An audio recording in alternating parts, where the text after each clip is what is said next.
Today's guest is Michael Kingsbury, co-founder of Uluu, a company on a mission to tackle the plastics problem with biodegradable seaweed-based materials. From dreams of Olympic swimming to a career in law, Michael has plunged into the deep end of innovation alongside co-founder Julia. During our chat, Michael dives into how Uluu is pushing boundaries, riding the waves of challenge and change to create a sustainable future for the world of plastics. This is The Mucky Middle. Michael, thank you for joining us. Thanks for having me. I guess I always start these interviews before we go into kind of the incredible things that you're doing at Uluu and, you know, changing the world and basically removing the necessity of fossil fuel plastic. I guess I always like to start with, you know, what was it when you wanted to be when you grew up? Oh, that's a good question. Honestly, I wanted to be an Olympic swimmer. Okay. Yeah. So a big competitive swimmer. Always like idolized like Ian Thorpe and Michael Klim and Grant Hackett and those guys. And yeah, that was I'm not sort of a tattoo person, but the one tattoo I always wanted to get was, you know, the Olympic rings. Like, I thought that was like super cool. So yeah, that was my dream. Did you get the tattoo? No, I didn't get the tattoo. Yeah. And so I still have that dream. Like, in this weird, it's like, not too late, you know. Yeah, exactly. And did you like continue that for a while, or did you let that go and sort of? I was like quite a competitive swimmer, like at high school and kind of state level and things, and then but moved more into long distance swimming, like marathon swimming. So I do a lot of that still, which I really enjoy, and that sort of keeps me sane. And like that and running, I love kind of the endurance sports. So you've always had a connection to the ocean? Yeah, definitely. Like the ocean makes me super happy. And are you a Perth boy? Did you grow up in Perth? Yeah, so grew up in Perth, got obviously very familiar with the ocean and the water and everything, and love living in Perth. I did have a bit of wanderlust for a period of time, like tried to escape to New York, and then I think like just being close to the water is like so important to me. So came back and And how did you get to Uluu? Like what were your steps to that? You went to New York for a little while. Yeah, I think getting to Uluu, I guess like my background's in like finance and law. So I was like it's called like an M&A lawyer for a while. But I suppose always, loved like building things and science, technology, and kind of learning about what's happening in the world from that perspective. And so, it was really like looking for something like I ultimately wanted to, like I love law and I still like that kind of way of thinking and the kind of commercial elements to it. But I always wanted to, do something, I guess, like probably that had that idea of impact and generating impact at that kind of scale, but was looking for something that I could really dedicate my time and energy towards. And then met Julia back kind of around COVID times, actually. She had this idea of Uluu, which is all about replacing plastic with materials that perform like plastic, yet are biodegradable and derived from seaweed as a feedstock rather than the fossil fuels that are used to produce plastic today. And I just became obsessed with this idea and that her and I kind of decided then to start this business and leave like our jobs and kind of commit full time. And we spent a whole year just really developing this idea of Uluu and figuring out whether it made both technical sense, like can we convert seaweed into this special group of materials. They're actually called PHAs, produced by microorganisms actually, and kind of like testing out the technical feasibility of that, but then also the economic feasibility and whether it makes sense from a business point of view. And so, it came to start Uluu with Julia back in 2020 and officially kind of launched the company in 2021 after raising our first kind of pre-seed round. Yeah. It's amazing. So it's been a pretty massive couple of years for you guys. Yeah, a lot's been happening. Yeah. Been pretty busy. Yeah. So right now we have a team of 14 people based in Perth. We have basically established like a test facility there where we're producing still like in the scheme of, you know, replacing plastic, where you're producing hundreds of million tons of material each year. We're producing 2 kilograms a week at the moment from 20 kilograms of seaweed. But that's like a long, like, you know, when we started, we were producing 0.5 gram. So it's like, it's amazing. It's quite a leap. And yeah, we have a facility kind of based on the ocean in Western Australia. A key part of our process is using salt water for our production process for sustainability and economic reasons. And so yeah, really lucky to be based there and have this site that has a saltwater pump pumping in ocean water right into the facility. And I guess what was the thing that made you want to kind of throw your life behind this idea? I think there are a couple of things. I think the first is just the actual concept itself. Yeah, like this, it's quite an elegant solution to the plastics problem.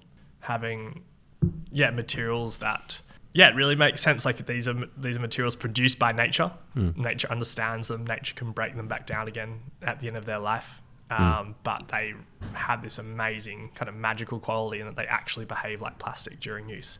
And then kind of combining that with a renewable, scalable feedstock like seaweed that, in contrast to fossil fuels, which obviously emit greenhouse gas emissions and things, seaweed can sequester significant carbon. It can help clean up marine pollutants and restore our oceans and provide sustainable jobs for coastal communities and all these kind of really just like quite significant benefits. Yeah, I think that sort of like combination is just like really compelling. And then I think a key part of it is meeting Julia as well. And I've tried to like start kind of businesses in the past with kind of friends and things like that. And yeah, it's always hard to find like the right co-founder to build a business with. And I'm sure you, knowing what that's like as well. And having someone that you trust is going to like obviously complement your skills and can do things that, you can move quickly together, but also just is like really driven and really motivated and is going to reciprocate that, I guess, that energy and effort. But also Julia, I think, as you met her, like has this like real intensity and kind of belief that anything's possible. And you need that kind of like optimism, and just like, drive to make it happen. I think. How do you feel like you keep optimistic and keep, working the solution? I guess there's like a few different parts to that. And I'm not always the best person. Like, I think I can be optimistic in my approach, in my like, I think I can probably, exercise and all those sorts of things and like, kind of go and run for like an hour, and that kind of brings me back to kind of like through the frustrations. Bring me back to a state of kind of meditation or peace or whatever. But the other side is, I think, what appears in some way at some point in time, can change very quickly, and ideas can pop up. You can work with different people that have the answers to problems that you didn't think were solvable. And I think Julia is a good person. Like she can think outside the box, like in ways that I can't. So, so I think even if you personally think like you're really screwed, for instance, like I think having gone through that, and we will have to go through it again and again, like, and having solved problems that I didn't think were personally solvable, that kind of gives you that optimism that anything's possible. Like this, even in the face of like, having no kind of like almost like just a sense of hope, but like so it's really interesting because particularly in the deep tech space, it's like you're at the very cutting edge of thing, or the bleeding edge sometimes, and really coming up with entirely new processes to disrupt a massive industry. It's really interesting. We're building a supply chain from scratch. That's right. And because tell us a little bit more about, because Uluu, the whole it's a whole ecosystem. It's not just a one process. You're also looking at the supply chain and everything. Yeah, we have to bring together a lot of different elements and partner to make that possible. So what we do is essentially we take farm seaweed. We currently purchase that seaweed from Indonesia, which is the world's second largest producer of seaweed. We basically break down that seaweed contains lots of carbohydrates, and we break them down into fermentable sugars. So sugars that bacteria or microorganisms can consume, eat, and then they transform that sugar into kind of like their fat storage, which is this polymer, like a group of polymers called PHAs. And these PHAs is kind of like our product. It's the fat storage of microbes, and sort of like we're brewing an alternative to plastic. And then we extract this PHA, and we melt it down into pellets. And pellets is the commodity that currently petrochemical companies sell to brands and manufacturers. And there are 400 million tons of plastic pellets produced every year, and we want to replace those plastic pellets with Uluu pellets, replace the petrochemical companies, and become like the Dow of the future, for instance. But what that means is that whilst our kind of core IP is really around how do we take that seaweed and kind of extract the sugar, convert it into PHAs, and then extract that PHA and melt it down to pellets. Like, we really need to partner specifically on the seaweed feedstock side of things. Like, we need to scale up seaweed farming by orders of magnitude to kind of get to the point where we can replace the fossil fuels that are used to produce plastic. But also obviously downstream as well, like taking our kind of core inputs, like our raw materials, these Uluu pellets, and working with brands and customers and manufacturers on different, ensuring that they're fit for purpose essentially for the different applications where plastics are used and so ubiquitous today. Amazing. And what has been kind of the biggest challenge so far? Like, honestly, I think probably one of the biggest ones was we closed a seed round back in 2022, and we probably hired Julie and I are kind of new, I suppose, and still learning a hell of a lot, particularly on hiring and all those sorts of things, like building a team. And I think one of the things we probably did was just hire a little bit too quickly, and or maybe like a handful too many people than we needed to for that point in time. And I think maybe just like culturally, like things kind of diverged a little bit to where we wanted. So that was probably just like a learning point, just to kind of like really be hypercritical about the team and the kind of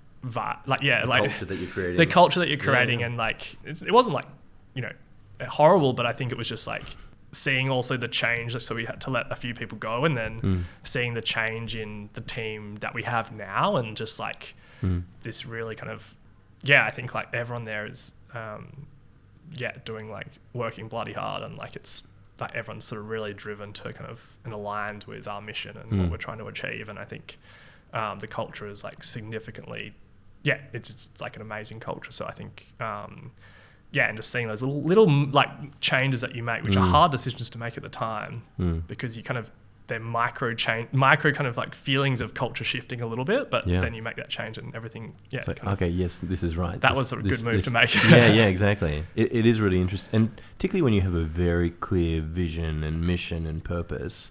The people on your team, they're working hard for you because they believe in what you're doing, and I guess if there is someone that isn't quite aligned with that, they stick out a little bit. And I've found in the past that they kind of leave within 6 months, or they kind of work their way out in a lot of ways. Whereas the people that are very mission aligned, they will stay, and it's really interesting. But you have to be careful about who you bring on, because it's particularly with small teams. Yeah, exactly. And just things change, and like because you're changing, I guess, like very. Like every few weeks, things might change in exactly how you approach a particular problem, and therefore the team that you need for that point in time might change, and the skill set that you need might change, and you might have people that were brought on to do one role, but then we actually need them to do something different, and then if that's not exactly aligned with what they want to achieve, and that's hard. So there's just things like that. I think you just have you figured out kind of your mercurial mix in what you look for in people in terms of the personality type, or what that kind of secret sauce is for an Uluu employee? Good question. I think we're getting there. I think the kind of intrinsic motivation to really caring about what we're doing is like the most important thing by far, and that's easier said. Like I think lots of people just say that, and I think it's something that you don't really quite understand until you kind of go through that a little bit. We've been talking about this a lot, particularly during COVID. We had to sort of bring on people that maybe we made some compromises with, and have since made those changes, and that was hard. But yeah, I really look for you need to have a sense of humor with everything that we do, and like there's certain qualities that I now look for in people of what do they do outside of work as well. Do you have interesting passions beyond outside of your 9 to 5? And there's certain things that we sort of actually blueprint now, and it's like that person doesn't do anything else outside of work. They love. I mean, it's great that they love advertising, but for me, we have to understand humanity and really need really interesting, unique viewpoints on the world. So I love people who have a part of the world. Yeah, part of the world, and they're like they do sewing, or they're part of this operatic group, or whatever it might be, totally unrelated to advertising. And it's like that's really interesting because you're in a cultural subset that I have no idea about, and gives me a unique point of view. Yeah, definitely. Yeah, I think that's important. But then you have some employees, like we have some amazing lead scientist that's. He's just obsessed. Like he's there in the maybe you want a single-minded. he's not the only person, but there's just you'll see on the weekends he'll just be in work, like kind of just like powering away at solving problems. What's been the biggest pinch me moment so far? I don't know. Like have there been like big gear shifts and breakthroughs that you're like, oh my gosh, this is really feeling tangible now, and I can see kind of the next steps? Yeah, definitely. I think like just producing real actual objects, products. Yeah. I remember when we first started, maybe like even 6 months in or so, we had produced PHAs, and it kind of like comes in a powder form, like you extract it from the microbes, and it's this white powder. And there's a design studio called Vert in Sydney, which you may know of, and there's a guy there, that Andrew, who was like really supportive of us and allowed us to use his like injection molding equipment there, and we used the powder, and it just like exploded. Like didn't explode, but it just like it like we tried to produce a little disc, and it was like this brown kind of like burnt material that like Julia and I were both so like so sad. And that was probably a moment like, oh god, like what are we doing? But then like finally, like months later, seeing like real kind of not just even like test discs, which are these things that are just kind of typical for manufacturing, but seeing like we had released like wax cone with quicksilver, starting to produce like textile samples, just like having things that really kind of you can see the potential of, and you can touch and feel, and kind of what's really important for us is that we have materials that perform like plastic. Seeing that kind of magic of this kind of natural material, that's been pretty like incredible, just to see like what you theorize around, but to actually see it in reality is like a whole other thing. That's pretty inspiring. And how has been the response from industry? Because you're now talking to textile manufacturers and all sorts of manufacturing companies to replace some of their plastics. It's been really good. Recently I think one of the key milestones for us, well, probably 2 milestones, were really demonstrating. So we kind of have 2 products. The first are injection molding grade pellets for rigid applications. And there we're working with cosmetic companies to replace like the rigid packaging in there, like hand creams, facial creams and things like that. And for our injection molding grade pellets, we've really demonstrated and worked with industrial scale manufacturers now. So plug and play with existing facilities, and we go to some of these manufacturers, and they're pretty like skeptical. And at the end of the day, kind of having product rolling off the production line smoothly, and good aesthetics and things like that. We've got some like really excellent feedback, which has been super nice and pretty like affirming of what we're doing. And then then we have a textile grade pellet as well, which is a little bit a harder problem to solve, and one that will be hopefully commercial ready in the next 12 months or so. But the demand for as you may be aware, like over half of our clothing is made of plastic, and these are things like polyester and nylon, which shed microplastics as we wash them. They get into the air, into our lungs, into the ocean. And so to have a natural material that can behave like those synthetic textiles without shedding microplastics is pretty incredible. And brands are like desperate for a solution to that as well. And really excited to kind of get to I think we're almost there to get to the point of having something that we're really proud to kind of show those guys Awesome. Yeah, so I think response from industry has been... Then you can have the board short and the cone. Yeah. Yeah, that's the idea. Yeah. That'd be epic. Yeah. And how about, when you jumped into, founding a company, what did the rest of your family, friends think? Like, you were a lawyer at that time, was it? Yeah. Yeah. So you had a financially well-paid job. You had security. You jump into a startup. I think my family kind of knew that I probably wasn't going to be a lawyer for the rest of my life. I really enjoyed. I worked at the firm called Cause, and I had this like amazing partner there called Rob Franklin, and I was kind of spending half my time on technology-related kind of like projects. So even in the firm, like I wanted to build stuff but yeah, at the end of the day, I wanted to do something more, I guess, like... The innovation and entrepreneur itch won out. Yeah, I think so, yeah. What is it you think most people underestimate about starting a business? I would say, it's just so much work, but I think most people probably are told that or know that. I think it's all-consuming. It is all-consuming. I think, that's what I always think about, is that people often think about the freedom that is associated with being your own boss, but it's also... all-consuming, so it takes control of you in some ways, doesn't it? Yeah.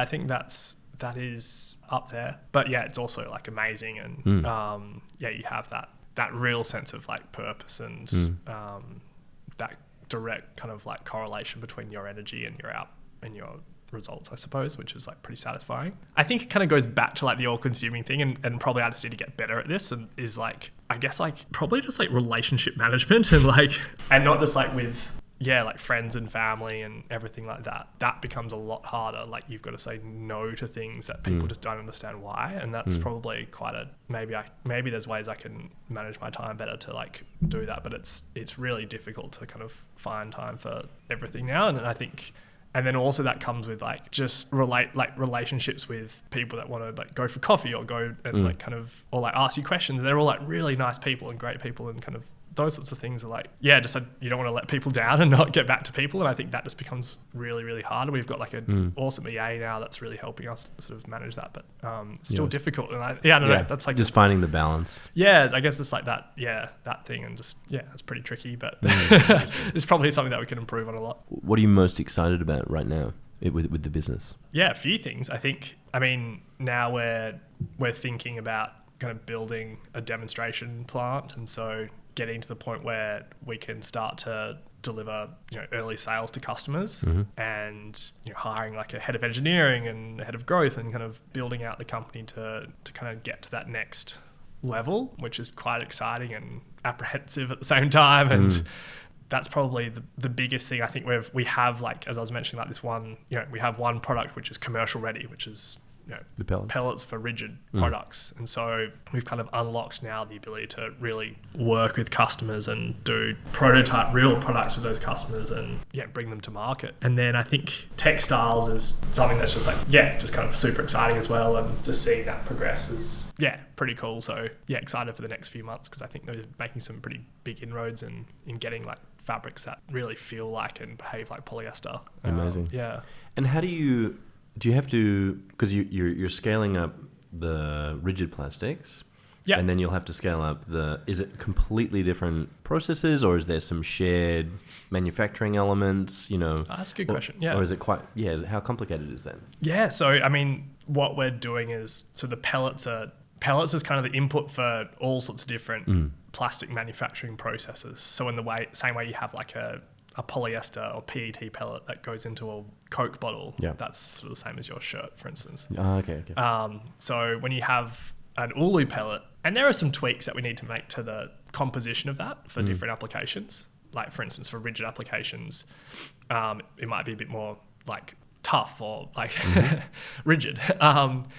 That will basically go into an injection molding machine where it gets heated up and then gets injected into a mold and hardens. And then you have, it opens up and you have a product that comes out the other end.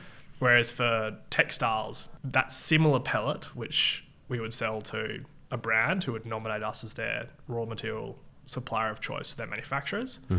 And their manufacturers would take that pellet and they'd put it in a hopper and it would melt down and basically get showered out of something called a spinneret, which has 57 little holes and produces like a shower of filaments that then get spun into a yarn. Wow. And that yarn then gets drawn out and rolled into like a bobbin. And that bobbin then gets taken to a knitter or a weaver or a finisher and texturized, colored, knitted, woven into a fabric that would then be, I guess, integrated into a garment in some way. So that pellet at the top of the chain, while there are some slight tweaks potentially for different things, that pellet can be used across the supply chain of the different manufacturing processes that are used to produce the products that incorporate plastic today. Yeah. So you'll be creating lots of different types of pellets for different end products with minor tweaks in each of them. Yeah, and I'd say they're kind of... I'm sure each tweak is incredibly complicated. I think there's some like magic there, but I think it's it's not like every different product needs a different pellet, but it's sort of like groups of different products might need different pellets, and the kind of key verticals are like rigids, and then you have fabrics, you have films, and you have more like rubbery like materials like elastomeric materials, and then you might need some applications might need more hardness or softness or flexibility or things like that, and then you kind of just work through those things based on that. But at least for cosmetics, packaging and textiles for us today, like we need 2 pellets to do that. And to create those different qualities, is that a difference in the fermentation process, or is the little the critters that are creating the the fats? So there are different levers that we can pull across the process to change the ultimate properties of that pellet. There are a few things. So firstly, the actual critters themselves, like we can change the critter. Oh wow! And different microbes produce different types of PHA polymers. So PHAs are a group of polymers as kind of diverse as plastics are, and different PHAs have different characteristics. And then we can also change what we feed the microbes. So you can add little amounts of like natural additives, like precursors, acids and things like that, which kind of just change the polymer chain within them. Might increase the molecular weight or things like that, and that will make either the pellet or the material's more flexible, elastic and things. And we've done some really like cool stuff, and having that we've just in 2 kind of like fermenters, one fed just normally with our seaweed sugars and the other with seaweed sugars plus like a sprinkle of this like precursor acids, and then you get a completely more flexible, like elastic, almost like rubber-like material at the other end, which is really cool to see. That's pretty magical actually. And then finally, like as you would be aware, like in plastic manufacturing, you have your base polymer, and then you have at least in plastics, lots of additives and things like that get added to change the I guess like properties as well. And so there are things that we can add into the pellet to make it more elastic, more flexible, more hard, but with the real caveat that we want to make sure that those additives are natural and biodegradable, and don't undermine that kind of the environmental key value proposition and obviously impact. And that can be harder because petroleum-based additives are far more diverse and there's more available, whereas natural additives are more narrow and limited, but we've found enough to do what we need to do. But there are definitely limitations to that part, which the world needs to innovate on. Interesting. This podcast is all about finding our way through the mucky middle of I guess, commercial realities and being purpose-driven.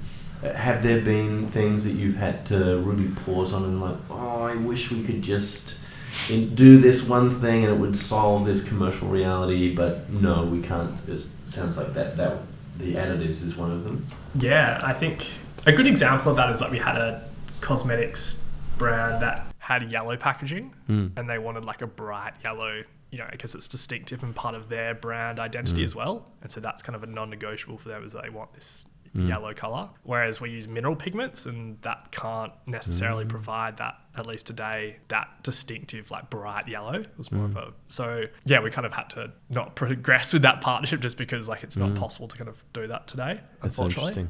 Do you think is there a visual distinctive quality to Uluu that if I say this microphone was made of Uluu, would I visually be able to tell? Almost like, ocean plastics. You can always tell ocean plastics or some recycled plastics. You can kind of understand that, oh, yeah, this must be made from ocean plastic or something like that. Is there a visual quality, or will it be mostly identical? Because I imagine the companies want you to make it look identical, but I wonder if there is a benefit for it to being visually like, oh, this is actually Uluu and it's made out of seaweed, which is there's a benefit from. Yeah, it's a good question. I think where you want to be like the Gore-Tex for sustainable materials, and we really want to have that brand recognition and kind of build a brand that consumers and businesses are proud to be working with and using. Yeah, being able to stamp obviously paper mousse has been a big part of this, but made with Uluu and having like a stamp and a logo and all those things that it's like the Intel inside, that's part of it. I think color is also potentially part of it, and there's a funny kind of element. Our microbe produces a pink pigment naturally, which is quite distinctive and nice. But as we've increased the ability to kind of recover that PHA, that pigment is obviously like a byproduct that kind of reduces the purity. So when we have a more pure PHA or pellet, that pink color goes away. But so it's, I don't know, maybe there's a nice middle ground there where we retain the pink but without undermining the technical performance. But that was quite cool. And talk to me about, obviously we've been working together for a while and been part of the brand experience, but what has been your the experience of the brand building side of it, and how important has that been for you and the team in terms of getting the name out there and kind of getting recognition and that sort of thing? It's part of our long-term growth and defensibility and kind of, I think there's different ways of building a moat around what we're doing. And one of them is like the tech and the IP and all the kind of trade secrets and patents and all those sorts of things. The other is building a brand that people trust and recognize and want to work with and are excited by it. It's cool and kind of all those different elements that increases goodwill in the market. And so, for us, like building a brand that, has those things is... it's another moat. Yeah, it's another moat. And you guys have been awesome in kind of helping find that. I wasn't looking for a plug, but... in finding that kind of nice vibe, I think, because you want to play the kind of balance between being like cutting edge and doing something that's like, but also... but also having that kind of pop culture and feel to it. So I think that's been cool for a number of reasons. Like the first is just the team and having people cool merch. Cool merch. Cool merch, and it's like it makes it funner to be at work and building stories around what we're doing and things that people can kind of relate to and kind of be part of the adventure, I guess, in a way. And I think we can get better at that. Like I think we hopefully, after our next funding round, we'll have more resources to allocate to like content creation and kind of storytelling, and those sorts of things, which would be really cool. And then I think, investors and brands, like customers, get really excited about doing like PR and kind of having that social aspect to the business and the marketing side of things as well. And I think that's easier when you have built a brand around what you're doing. And we've got a long way to go to get there, but I think that kind of objective is, a really cool one. And it's quite distinctive from other biomanufacturing kind of... hardcore B2B businesses. And often it's... there's not much love or attention paid to the brand because it's like, I deal with... We're never going to be that much at the customer side. Yeah, exactly. But with Made with Uluu, you will. So it's not easy to find that balance and to kind of allocate resources efficiently between those things as well. But I think it's an important one. Yeah, I think that must be the biggest struggle, because if you have a finite amount of resources, the most logical thing would be to pop it all in engineering and get the product, whereas convincing people that it can be a moat and an additional moat to all of the IP that you're creating is often the discussion that I'm having with founders. Do you feel like that origin of the competitiveness in your swimming and that kind of... a lot of athletes have that real structured ability to focus and have that drive. Do you feel like that has come through into your now business life? Yeah, I think that's like, for better or worse, like, I don't know. I think that's always been part of how I work as well. Like I'll just put on my headphones and just like really kind of get into something deeply. And that perseverance, I think, is really important for what we're doing, and that kind of grit and whatever. Like, but just the ability to like push through hard things and to know that, you know, he'll have that kind of belief that it will be okay, or like that you can do it. That's important. I think that kind of comes with endurance and those sorts of things. And then, but it's also hard because like you're building a team that's working in like real life. Like you've got a facility that's like operating and so to not be like confined to like solving kind of theoretical problems and kind of actually being on the floor and kind of, you know, I think there's a balance there that I need to get better at as well. Julia's really good at it, but I'm drawn to kind of like, trying to solve the probably more of the like, business problems from on the paper, kind of on the screen sort of point of view. And then, Julie's really great at like being on the floor and like bringing working the team science together. And exactly. And I guess that's what makes you guys a good team, is that you have the qualities that the other doesn't as well. Yeah, I think we're like incredibly complementary, which is awesome and hard to find. Yeah, so I think I think having that kind of like focus is really good in many ways. But then there's also the ability to like snap out and kind of like quickly pull things together and make quick decisions and be pragmatic and be able to, I guess, work in at the very right at the coalface and you know. But also then jump out and understand what is the larger picture. And be really aware of what's around you. Yeah. And I guess, having one hand in today and still thinking about tomorrow. Yeah, exactly. Yeah, it's interesting.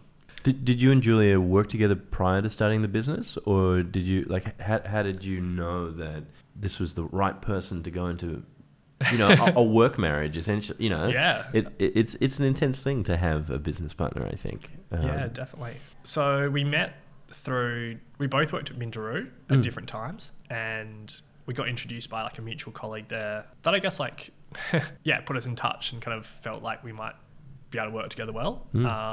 And then we really, I guess, sort of got to know each other through just, I guess, like brainstorming about how this idea could actually work in life. And so that was like a really good, I guess, like testing ground for the relationship and making sure that, as I said, like the idea makes technical economic sense, but also probably the relationship makes sense as well. 100%. Even though that was probably more like ancillary, but I think it's just as important in a lot of ways. Otherwise, you're going to build something and then break it apart, and I think it probably wasn't a conscious like thought of mine, but it was probably just like lucky had to do. We were doing that at the same time. Yeah, it's interesting. I felt like when we started, I just it was probably irrational in some ways. Like it was like, no, this is awesome, let's do it. I mean, I think starting a business is a little bit of an irrational thing in many ways, because if you looked at all of the rational decisions to do it, you probably wouldn't do it, because it's like so much risk. And I mean, when we started, it was just 5 friends that awesome. Wanted to make cool shit. No thought as to people change and are we the right dynamics? And there was 5 of us, which was also ridiculous, but it's sort of like those are the lessons that you learn on the way, and I guess those are the things that also help forge those decisions in the future that might probably make you a better business person as well. I think we've learned so much, like it's crazy. But looking at the problems that we've had and had to overcome and everything, is like if we knew those things when we started, like, it's a different decision. What is kind of the competition like? I mean, I guess the competition is the status quo of fossil fuel based plastics. Has there been any kind of nefarious lobby groups against you or anything like that side of things? No, we haven't got to that kind of point yet, but I don't think we've like really stripping out business from them too much yet. I don't think because I think we're still pre kind of commercial scale. Perhaps when we like they feel the direct effects of what we're doing, and I think that's something that we need to be really cognizant of. Is petroleum industry is like a pretty weighty force. I would say I think there's a view that alternatives to plastic, and this may or may not be influenced by the fossil fuel industry, can cause or can have externalities that kind of may sometimes be worse than fossil fuels. And in many cases, that's because they use like land crops as a feedstock. And I think kind of shifting to seaweed helps to mitigate, or like, yeah, it is like, it resolves that problem which plastic alternatives have had today. Or one of the problems that plastic alternatives have had. So I guess like, whilst we haven't been directly kind of, there's been no nefarious things against Uluu, like I can see you know, I'm just imagining James Bond villains appearing exactly. at your facility. Yeah, but I can see the way that like messaging and communications and kind of, how like different angles can be played that I think have been influenced by the fossil fuel industry as well.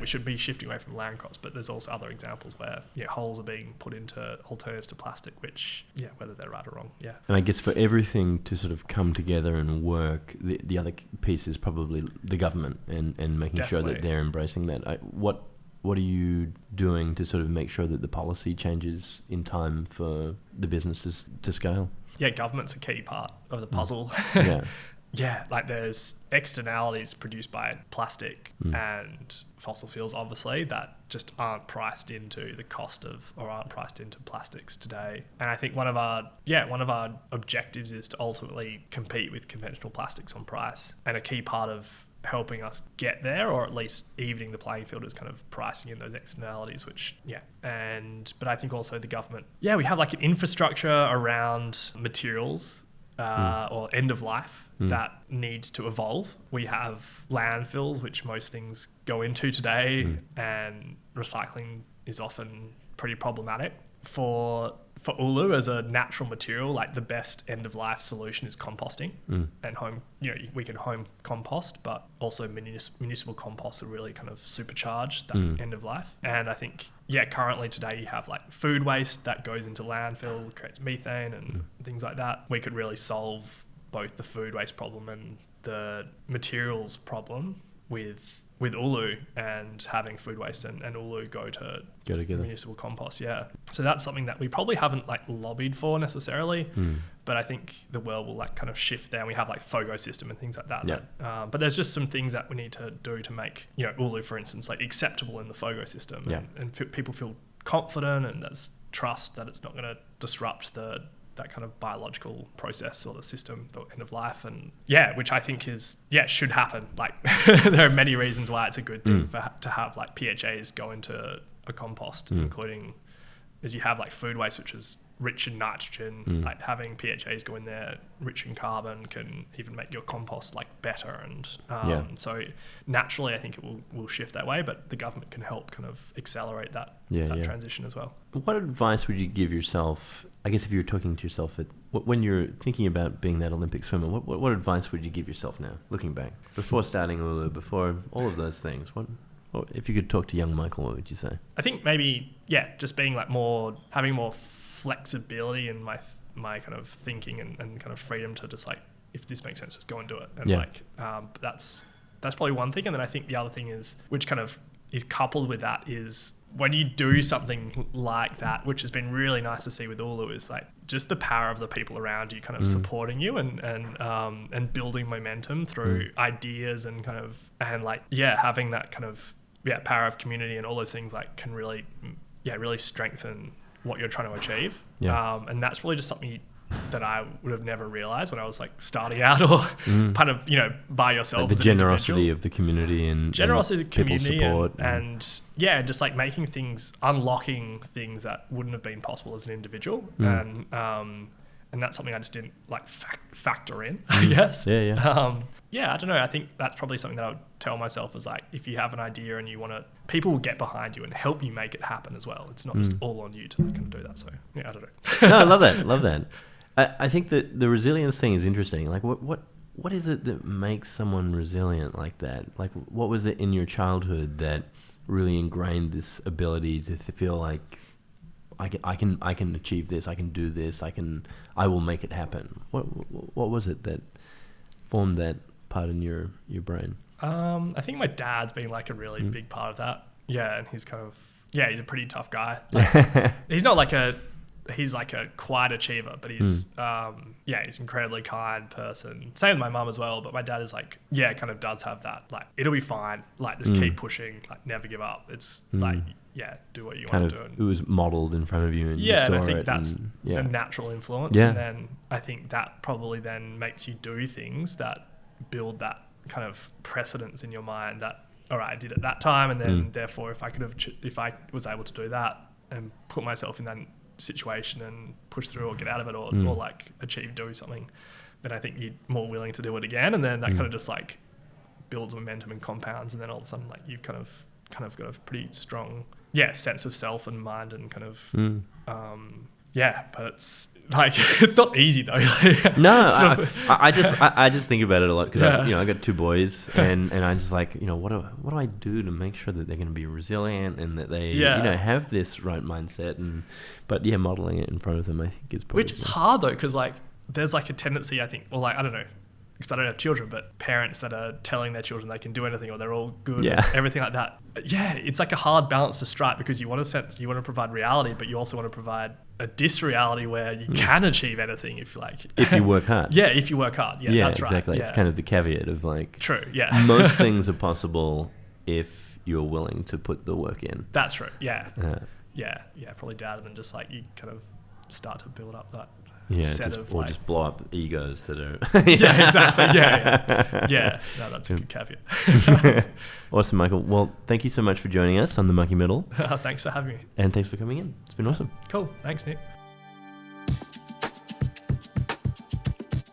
Thanks for listening to the Mucky Middle. I hope you enjoyed this episode as much as I enjoyed having the conversation.